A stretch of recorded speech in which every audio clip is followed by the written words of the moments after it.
Hello dear students, welcome back for the new session of Social and Political Life 3. So today we will learn chapter 2 Understanding Secularism. In this first session we will have topics in the chapter that are what is secularism, what is Indian secularism, how Indian secularism different from that of other democratic countries. So let's get started with the first topic, that is what is secularism. Secularism refers to this separation of religion from the state. India adopted a strategy of separating the power of religion and the power of the state. Secularism refers to this separation of religion from the state. The Indian constitution allows individuals the freedom to live by their religious beliefs and practice it. Why is it important to separate religion from the state? The separation of religion from state power is important for a country to function democratically. Almost all countries of the world will have more than one religion group living in them. If majority religious group have access to state power, then they misuse their power to other religions.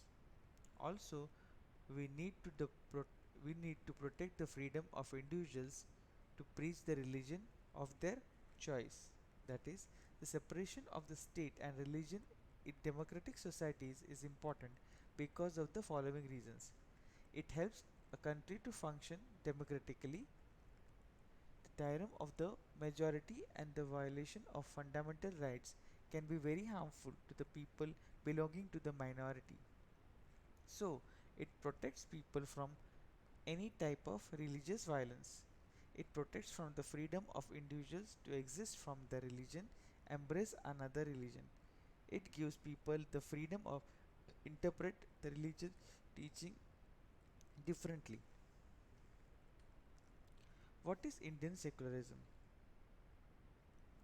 According to the constitution, a secular state must ensure that one religious community does not dominate another, that some members do not dominate other members of the same religious community, that the state does not enforce any particular religion nor take away the religious freedom from individuals. The Indian state is not ruled by a religious group and nor does it support any one religion. In India, government spaces like law courts, police stations, government schools, and offices are not supposed to display or promote any one religion. In order to respect the sentiments of all religions and not interfere with religious practice, the state makes certain exceptions for particular religious communities. For example, a Sikh while riding bike can wear pagdi, that is turban, instead of helmet. Indian secularism prevents domination of majority over minority is through a strategy of intervention. For example, untouchability was religion based exclusion and discrimination of lower caste in Hindu, so the Indian constitution bans untouchability. In other words, the Indian constitution mandates that the Indian state be secular. Only a secular state can realize its objective to ensure the following. One religious community does not dominate another. Some members do not dominate other members of the same religious community. The state does not enforce a particular religious nor does it take away the religious freedom from individual. Step taken by Indian state to protect secularism in India. That is how Indian secularism differs from that of other democratic countries. The strict separation between the religion and the state in American secularism, while in India secularism the state can intervene in religious affairs. The Indian constitution guarantees fundamental rights that are based on this secular principle.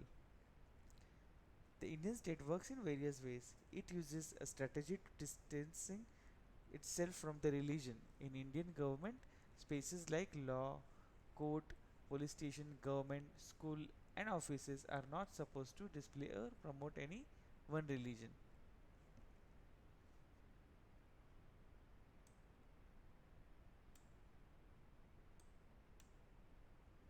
A strategy to non-interference this means that in order to separate the sentiments of all religion and not interfere with religious practices, the state makes certain exemptions for particular religious community.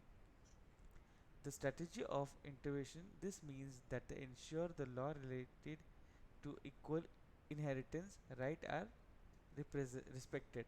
The state can intervene in the religion based personal laws and communities. The intervention of the state can also be in form of support. For example, the Indian Constitution grants the right to religion communities to set up their own schools and colleges. It also gives them financial aid or on non-preferential basis. In this way, in this way, is Indian security different from that of other democratic countries? There is one significant way in which Indian secularism differs from the dominant understanding of secularism as practiced in the United States of America. In American secularism, there is a strict separation between the religion and the state, whereas in India, secularism, the state can intervene in religious affairs. So, this is where we end with this chapter.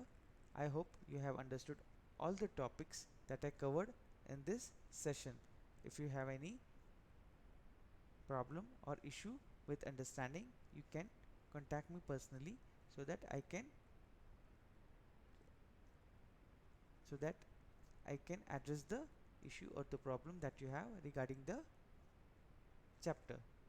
So see you in the next session for question and answers.